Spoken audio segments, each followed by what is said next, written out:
So hello everyone. Good morning, good afternoon, good evening, wherever you are. Welcome to Microsoft 365 Virtual Marathon once again. In this session, I'm going to talk about Zero Trust security model and architecture with Microsoft Cloud. Before we start, I would like to make sure that you all are joining this conference from a safe place. The SharePoint conference is now Microsoft 365 collaboration conference, and next year it is happening in US, March 23rd to 25th, MGM Grand Resort, Las Vegas, USA. I also would like to thank you all our generous sponsors. So before I begin, let me introduce myself. My name is Ajay Kakkar. I have more than 12 plus years of experience in IT, enterprise architecture, and strategy. I'm based out of Bangalore, and from my education perspective, I have completed my business management program from IIM Bangalore. I'm a true believer of do what you love philosophy, so that I generally don't feel it like a work for me, but it is my passion to talk to the community and work around the technology for my bread and butter as well, right? I had founded Techaholic. This is a global tech community platform to support and enhance tech community experience for newcomers. This platform simplifies a, the way of community contribution for new and aspiring community leaders. Therefore, if any one of you would like to be part of this community, then please join this platform. You could simplify register yourself in going to www.techaholic.com website and start contributing in many ways. Uh, I have been rewarded by Microsoft 5 times in a row as a most valuable professional for Microsoft Azure and Office 365. First three awards was around Office 365, and since last 2 years, I have been recognized in Microsoft Azure cloud space. If you would like to know more about me and if you would like to connect with me, you can connect me over LinkedIn. This is my LinkedIn address, linkedin.com/in/Ajay Kakkar.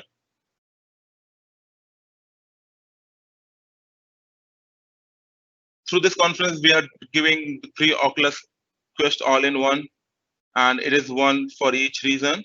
So I would appreciate if you can visit the vendor booth, join the sessions, and watch the videos and answer the questions to win the referral.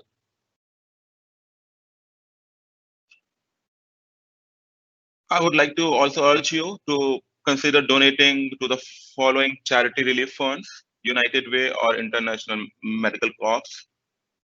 Sponsors are giving 10% of the funds to these community.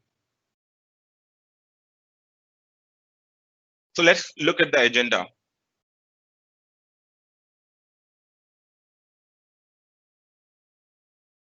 I will start with history of industrial revolutions, and we'll talk about fourth industrial revolution changes, followed by what and why zero trust is needed and how it relates to industry 4.0 revolutions, zero trust security model, zero trust architecture. Segmentation is going to be a deep dive for the zero trust in this particular session, so that you can understand that how this thing can be implemented. And I will also give you some data points, then how can you start your journey with zero trust. And finally, we'll talk about the zero trust assessment tool.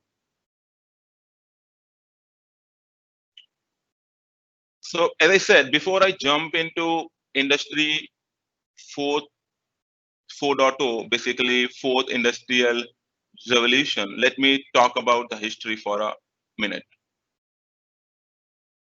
If you guys are aware or have read anywhere, or you are you have this information with you, you will be aware that the first industrial revolution was started in 18th century, and that was more about the mechanical production, right? And which was driven by water and steam power.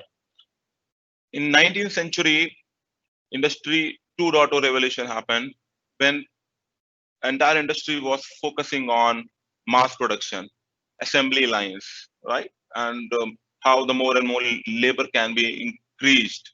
And it was driven by basically electrical energies, right? In industry 3.0, third revolution was around 20th century, and it was more focused on how can you do the mass production, how can you automate stuff, and that was driven by more of electronics and information technology. When I say IT is like basic of the information technology. And at this moment today, nowadays, the industrial fourth revolution is going on, which is more focused towards intelligent production, digitalization, right? And it is all driven by your IoT, cloud, big data, and many other technologies. So we will talk about that. So let's move on and talk more about industry 4.0 revolution and how it looks like. How can you relate industrial 4.0 revolution changes with zero trust and overall technological landscape changes? In industry 4.0 revolution, digitalization is changing everything. It changes the way the products are being developed, how they are produced, and how they speak to us. I think everyone is using nowadays e-commerce, right? And how you can go and check the product, and you can do the selection, and then you can either make a payment or you can put it on cash on delivery, and that is how you will receive the product, and you can track each and everything. Basically, product is talking to you. It's telling you that I'm on the way, I'm at this stage, I'm going to reach to you in next 2 days or next 24 hours, like that, right? I'm not sure really that how many of you are aware about technologies like digital twin concept, ITOT, but let me give you a little bit of information so that we are all on the same page, and then you guys can connect the rest of the session, which I'm going to talk about the zero trust and how it is aligned and how it is really important for you and your organization. When I talk about digital twin, and this is not something which is in the preview or going to come. This is already in the industry, in the market. Companies, the big companies like GE, Siemens, all these companies are using it. Basically, digital twin is a living model, and it acts upon operational data and environmental data. So it is not just taking your IoT data and doing some study and trying to give some data points. How can you manage your device, your machinery, and many other things? It is also considering the environmental data, which is really going to affect your operational efficiency, right? It has ability to take virtual representation of elements and dynamics, both elements and dynamics, that how IoT devices operates and works. So you can say in layman language, I think you would have seen multiple movies. It is like kind of a clone which talks about each and everything in real time. This clone will provide you the data in digital twin that what is the environmental condition at this moment in that place, and how your machinery and your device or application or end-to-end system is behaving, so that you can operate it well. Therefore, it is more than a blueprint and schematic, right? This is just not a copy of the sketch or an architecture. This is how the entire this particular airplane has been designed. But this is talking about more than that. This is a living model, right? It is a live example of apply analytics at every stage in real time, and it should be operational, etc. Right?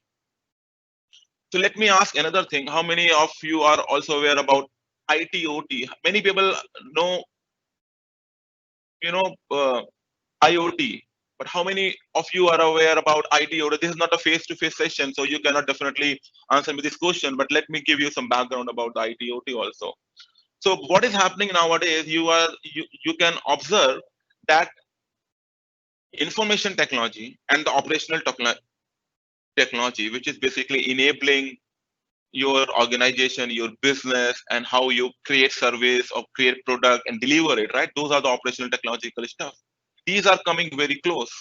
So basically, convergence of ITOT means that people on the ground will operate from one system. Basically, you will have one system through that you will manage your factory, your operational devices. At the same time, this all will be connected through the data.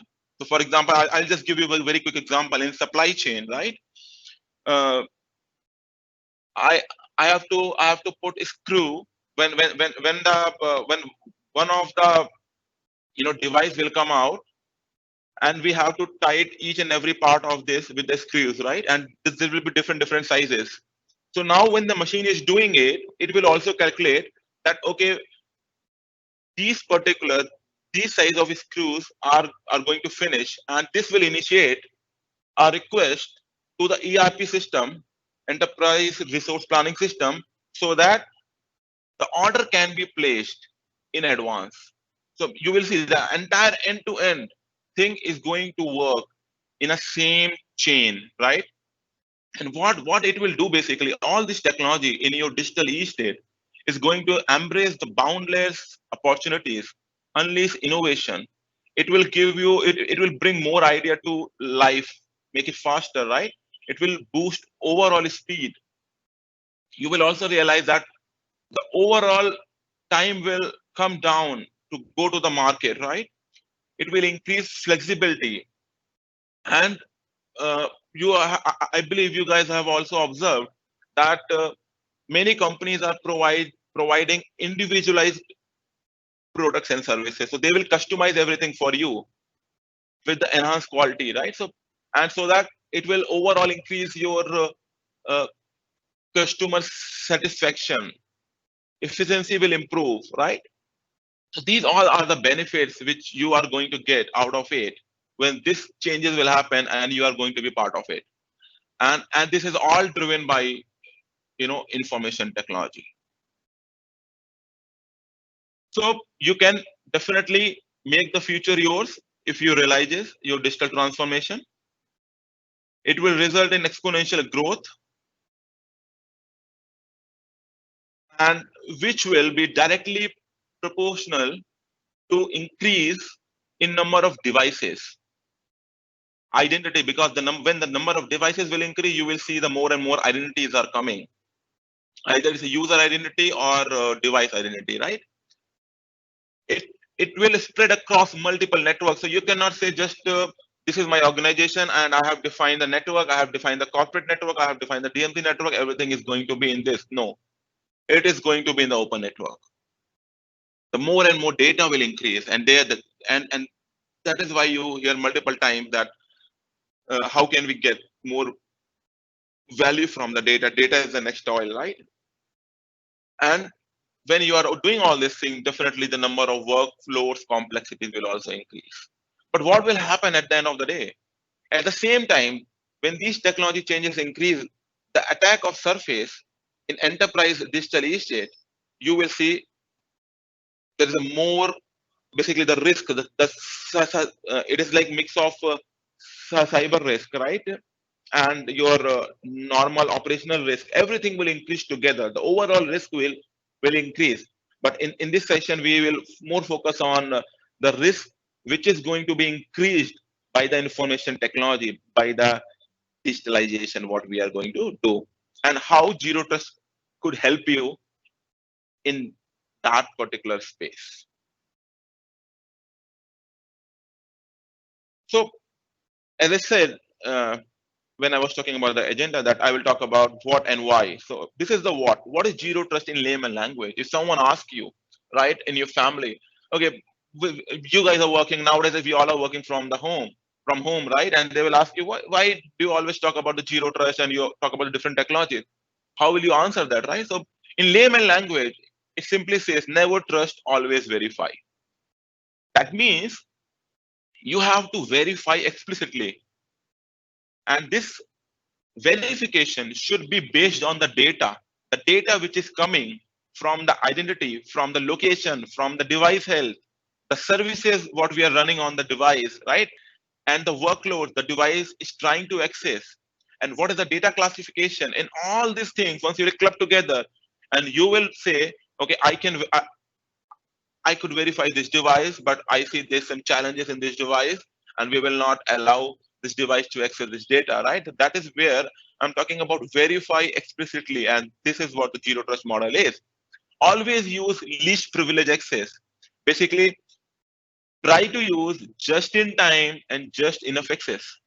You do not need to give all the access. If we remember in 2003 4 days, right? We used to provide administrative access. When, for example, if I'm administrator of Microsoft Active Directory or Microsoft Exchange, I can do each and everything, right? And if I'm going on vacation on leave, or I would like to ask someone, could you please monitor this thing? I need to provide the admin access because there were no RBACs. But nowadays you will see there are multiple level of access. RBACs are already there.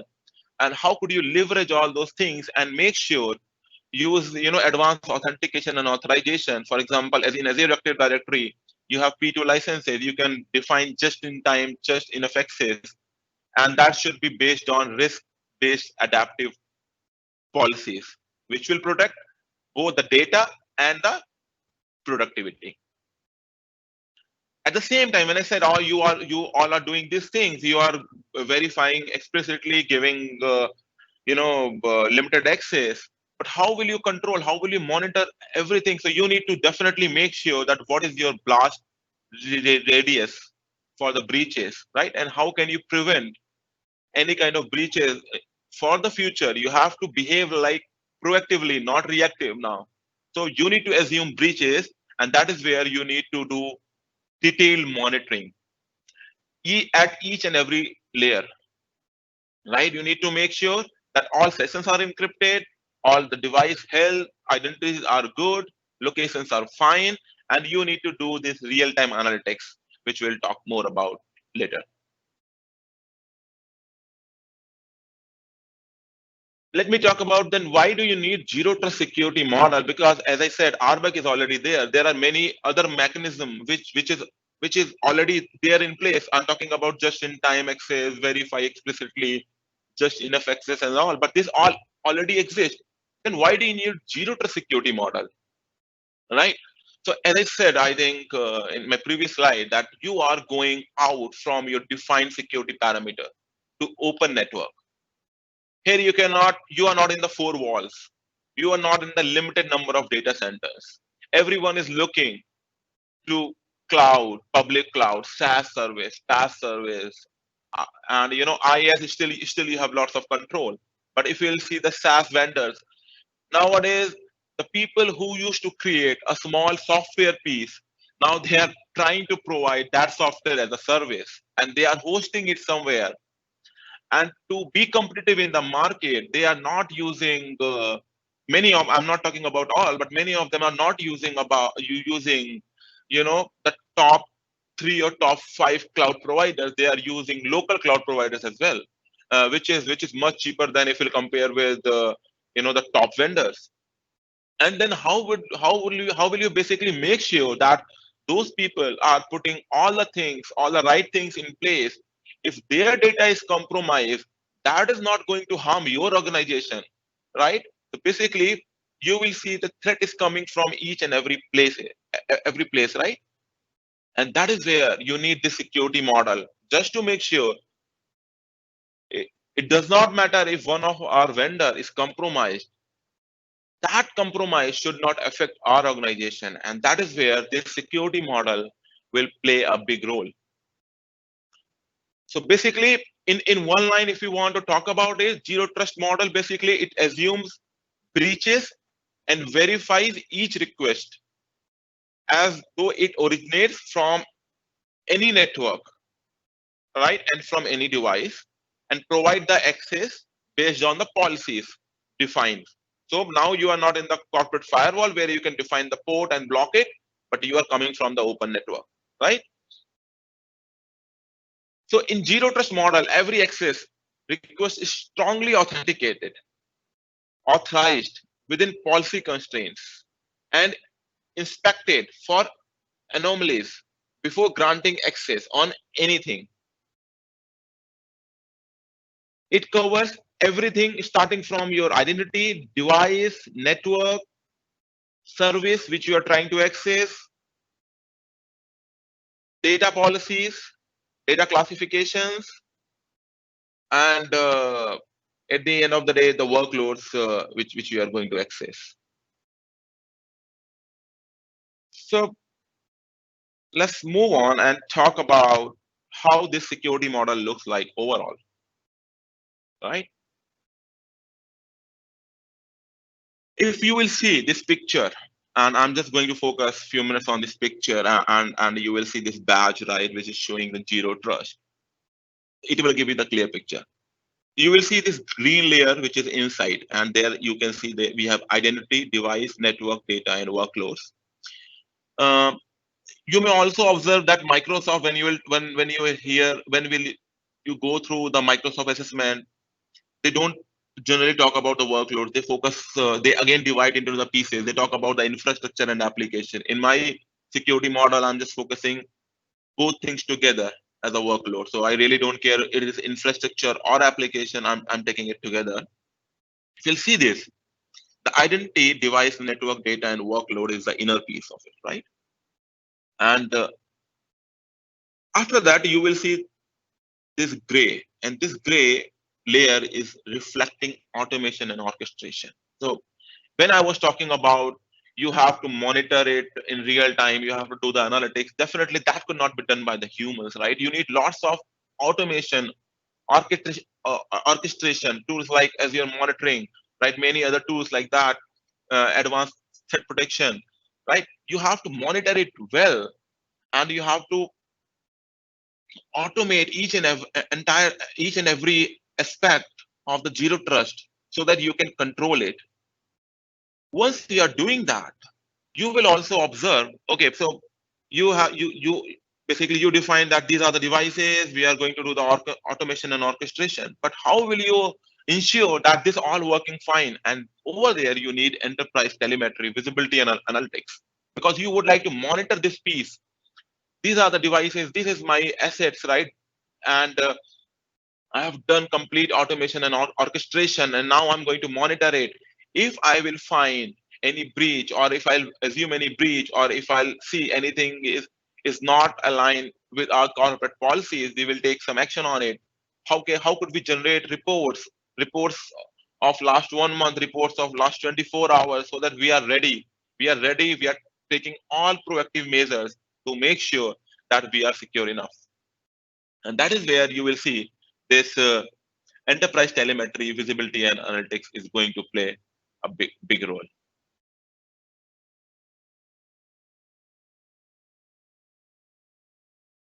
Moving on to the architecture. So I'm taking a step back just to show you this picture, zero trust security model, and how the entire framework controls each and every aspect of the digital e-state. Your solutions, the policies basically decide whether to allow access, deny, or control access with additional authentication like multi-factors, terms of use, or access restrictions like that. I'm taking a step back to talk about this again because this is completely linked to the next slide. So let me go again to the next slide. Now you can see.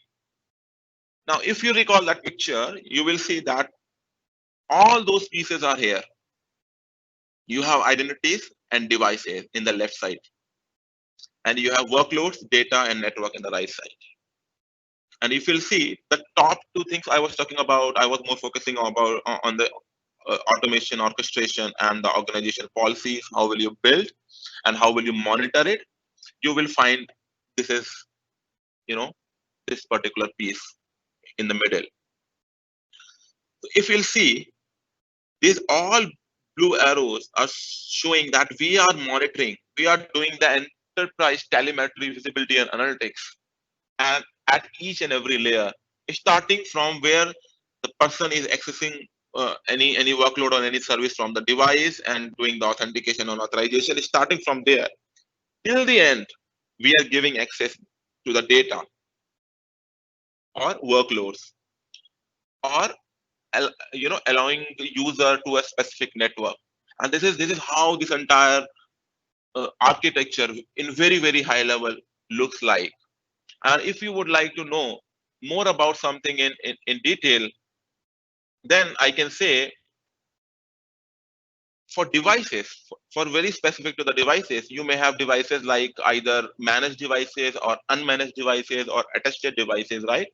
You should have device inventory so that you know which devices are allowed for which particular service, application, or network.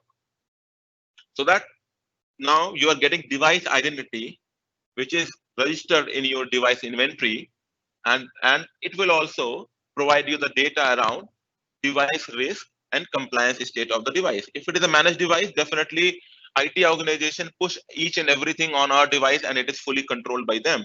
But if it is a attested device, we may allow some workloads.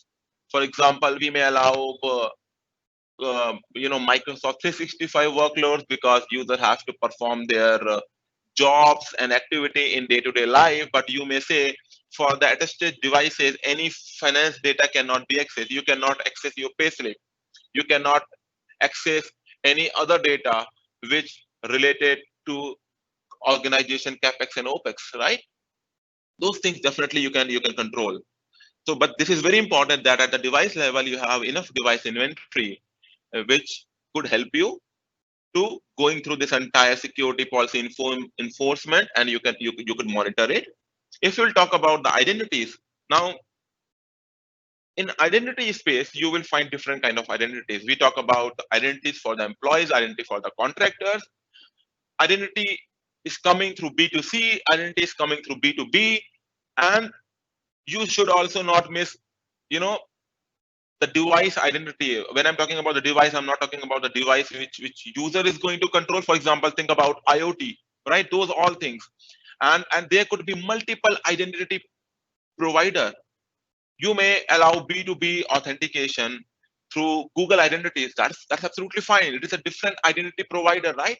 But how will you make sure that we are enabling multi-factor authentication so that we can verify this user is the same person who should access this particular service or data in our organization, right? How are you going to manage the entire user user specific session? So when I have started my session, you have to start monitoring from the point zero where I'm initiating a connection, and you will monitor it till the time I'm using the data, and then once I close it, then only the monitoring should close. So that is another part of it, right? And this organization policies will define what kind of identities and what kind of devices should allow to access this workload data and network. And the monitoring will be done by the real-time policy evaluation. And you will see there's something new which I did not talk about, access proxy. So as I said about the identities and the devices and the organization policies, and you are doing the monitoring, this access proxy is going to be either Microsoft specific tool or any third party tool, which will perform all the checks and balances. It will check, okay, the identity is completely aligned with the organization policy. This identity should be allowed to this particular data. For example, this identity is allowed to confidential and non-confidential data, but this identity cannot use the most confidential data, right? This data should be accessed only from the Windows device. The request could not be allowed from the Mac device, right? So these kind of checks and balances will be done at the proxy level, access proxy level. When you meet all the conditions, then you will pass it through the either workload data or network, basically in which network you have access, what kind of data you could access, and what kind of services and applications are available which you could leverage and access and perform your job. And once the proxy will provide you the access, still you will see one thing, you will observe one thing, that continuous monitoring, access and runtime control, monitoring on that threat protection will continue. It will not stop. So it does not mean that once you got the access, this will stop. This will continue. At any point of time, if system will assume that okay, there is breach, there, there is a chance that breach could happen, it will completely immediately it will disconnect that particular connection, and you will be either logged out or you have to try to establish connection again, because system found there is a potential breach, right? And guideline, basically guiding principles of zero trust, as I said in the beginning: verify explicitly, use least privilege access, and assume breach always. So if you have seen this picture well, and if you can remember, because when I'm going to the next slide, it is going to deep dive. It is going to deep dive into, you know, the segmentation piece, and you will now see how could you implement it end to end and how it looks like. So just I would say just remember this picture, and this will help you.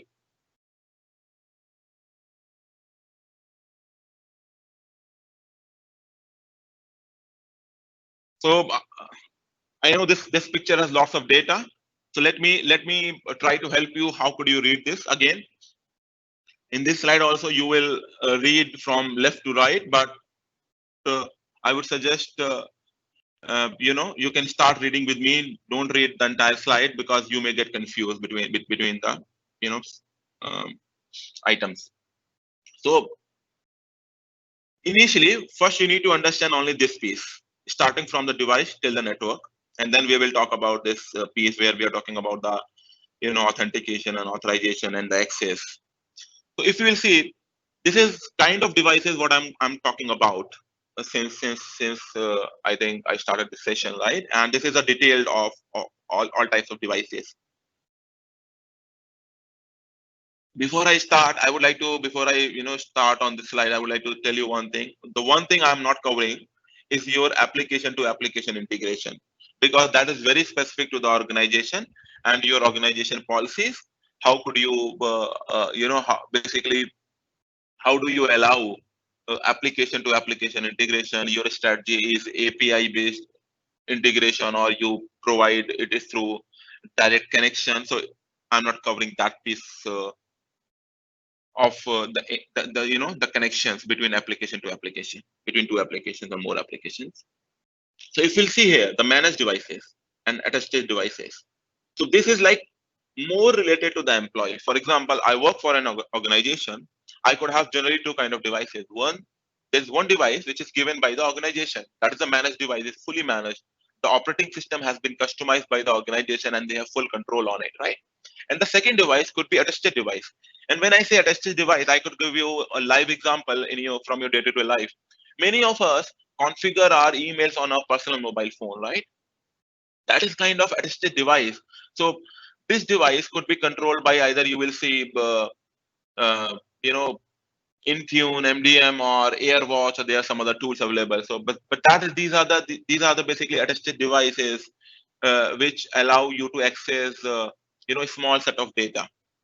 And both of the devices belongs to employees' identity. And these devices could connect to the corporate network in two ways. Either if you are in office, you can use the direct connectivity, or you may also, because when you're going to office you have your managed device where you're working, or you will also have your mobile phone where you are checking your emails and all. So both the devices could connect to the corporate network. That is known as a direct connectivity I'm talking about. And when I talk about the remote access, nowadays in this pandemic, we all are working from home, and connecting to our organization either through VPN or without VPN. So this remote access, I would like to make sure that you should not think that this remote access is a VPN. This remote access could be anything. Anything just you are not in office, you are not in the corporate network, you are connecting from outside. So there are many different ways to connect directly through the internet, or you will have some proxy service, or you will have some VPN connection. This could be anything. Okay. So you will see these devices using the employee identity can connect to corporate network and the remote devices. Now let's move on to the unmanaged devices. For example, I'll just give you one more example. When we host conferences in Microsoft premises, or some other organization premises, people from the community join us to attend the sessions. And when we are reaching Microsoft, as I'm not a Microsoft employee, I will be treated completely as an unmanaged device. What basically what we do, we generally ask from Microsoft, could you provide internet access so that we could perform the demos, people could connect to the internet. They say, okay, we will allow you for this particular day, and this is a passcode you can use to connect to the internet. And those all are things are coming as a guest identity. The people who are coming from outside, who does not belong to your organization. And sometimes you unmanaged device also means you are carrying a new device to the in your office, which is not attested, right? And you are just carrying for the temporary basis. But at the same time, you would like to use only internet because you would like to connect and you want to do some job, right? And that is where these devices, the guest identity is connected to the internet only. So this is all your network types. But what kind of services and what kind of differentiation you can see here, this is going to divide and define the policies around it, which we will talk later. And and in the last, I will talk about two different kind of devices: the corporate smart devices and industrial smart devices. When I say corporate smart devices, uh, let me give you another example from your day-to-day life. um, I believe many of you have seen that people book the meeting rooms, and sometimes they will not go to the meeting room. They will either, or they will not cancel. If they will cancel, you will not immediately know if this particular meeting room is free, or booked by someone, or they are not using it, or the meeting has been cancelled. So in the advanced solution, what is being done, basically people will deploy smart devices, and which will tell you, okay, there is no person since last 5 minutes, and there will be a light outside of your meeting room which will show that this room is free, or it may trigger an action in Microsoft calendar, or some third party calendar, that this room is free, no one is there. Or it can send an alert to the organizer: if you are not using this meeting room, if you have no plan to use this meeting room, could you please cancel your meeting and free this room for others. Right? This is all. But these all devices. And one more example: when you go to your office, you swipe your card, and that is another kind of device which is there, and which has identity, right? Which has system identity basically, and connected to your corporate network. And the last type of device which I'm talking about, the industrial smart devices. When I talk about you know industrial IoT, the devices which are basically being used in your development centers, in your smart factories, and all those things. Those are the industrial devices coming from the field. So you can, if you would like to always remember this piece: the devices and the data which is coming from the field, you can treat that as an industrial smart devices, right? And these all will have system identity, because this is like a kind of a chip or different kind of system which will have some identity, and this should go to the control network. For example, corporate smart devices will be allowed from the corporate network only. If any device is trying to connect, it should be immediately blocked. Industrial smart device should not be in the corporate network. It should always come from the outside, and it should have you know uh, checks and balances when it is going through and connecting to the corporate network. So this is about the segmentation of device identity and the network. And now let's see this piece of it and how basically it works when we talk about the policies which we have applied and we monitor the solution. You will see the first two types, managed device and attested device, coming with the employee identity. will have multi-factor authentication enabled. Device management verification is in place, and device asset registration must be in place. So I'm just talking about few pointers in very high level. You may have more once you will deep dive into this and you will start implementing based on your organization, aspect of it. So, but these things, this is basically three things should be there. Multi-factor authentication must be allowed, right? Device verification must be there, and how are you going to manage the device? And it should be asset registration. Basically, your device has been registered in the system, so that if any point of time, if IT sees any breach, they can wipe out your device, or they can block your access so that no one can access. For example, you lost your device, you lost your mobile phone at the airport. You just ask your team, I have lost my mobile phone. Or even though before you realize, if someone is trying to reach to and trying to access some data, they will realize, okay, this device maybe is not in the right hand. Let us block this device for the time being, right? And then we will see what to do. So this all kind of action can be taken in this layer. And the multi-factor authentication, for example, when I'm talking about this blue part of it, so this is like more of the, I'm talking about the managed device, right? And when I'm talking about the attested device, you will see again the device attestation is there and attribution is there, multi-factor authentication is in place. If you will now look at the unmanaged device, so this will basically, you can define the policies according to your organization. In generally, what happens, guests need employee sponsorship. If I am inviting anyone, if someone is coming for the interview and I am hosting them, basically I should provide access, internet access, and how could they register and use internet, right? But employees, for example, if I'm an employee, I could go into my office, I can have new MacBook, I will just, okay, I can register my new device and get internet access. So employees can self-sponsor.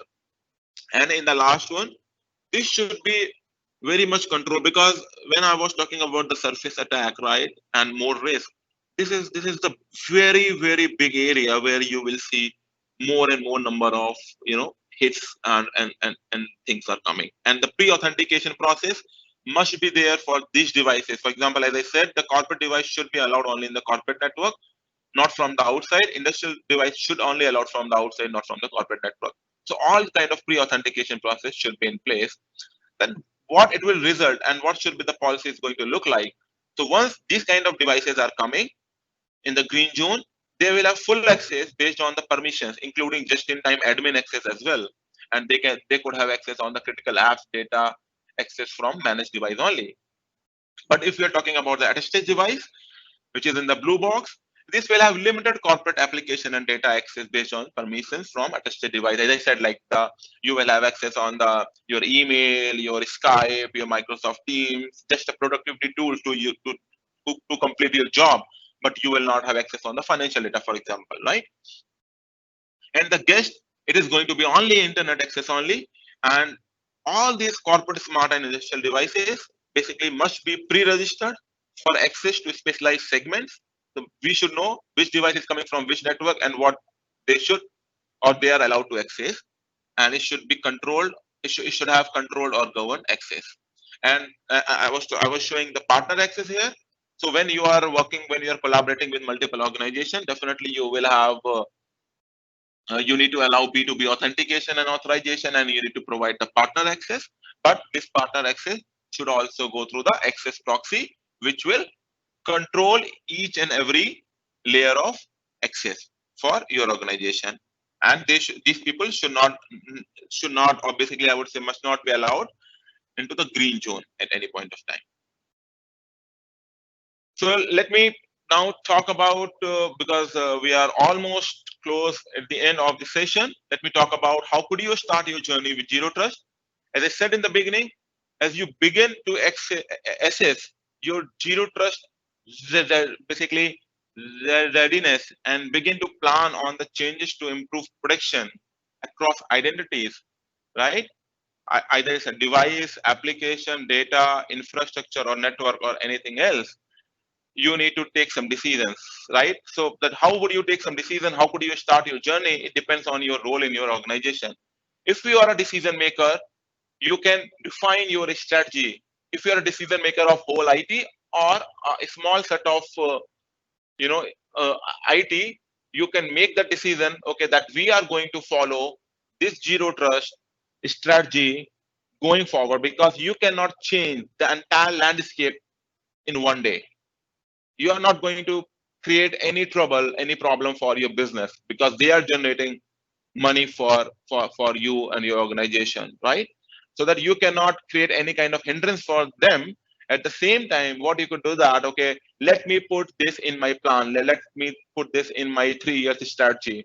If you are a decision maker, if you are not a decision maker, then what you could do, you can influence your decision makers by talking to them, by discussing that, okay, this is how the industry and the market is changing. How could we infuse zero trust into our IT strategy? And we can define a vision which is completely aligned with zero trust, right? So once it will come from the top to the bottom, it will be really easy for each and everyone to align with this particular strategy. So once the vision has been defined in IT strategy, you need to find the ways how could you develop your strategy, basically, so that it could be executed, right? So I'm talking about the mission. So vision has been defined, but how are you going to take it forward? How are you going to detail it out? And that is where enterprise architecture is going to bridge the gap between the strategy and the delivery. Here you will define the handrails, the principles, the big rules, how the zero trust should look like in our organization, and uh, anything which is not going to follow, how are we going to control the deviations around the organization, right? And at the end of the day, you will execute it through the basically delivery, either your DevOps model or some other methodology you are going to use.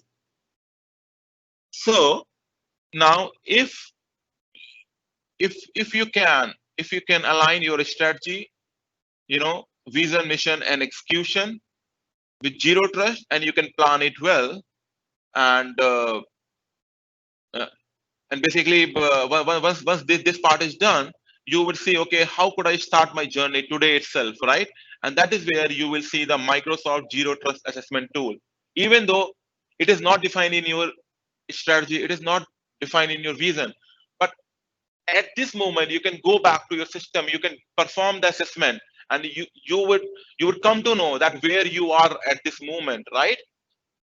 And then it will help you to either influence your decision makers, or if you are a decision maker, you can make a decision, you can discuss with your team, and you can define, okay, how are we going to take it forward. With that, uh, I will give a pause, and if you have any questions, any point of time, you can reach out to me on LinkedIn, because I'm really active there. However, you can reach out to my Twitter also. I would like to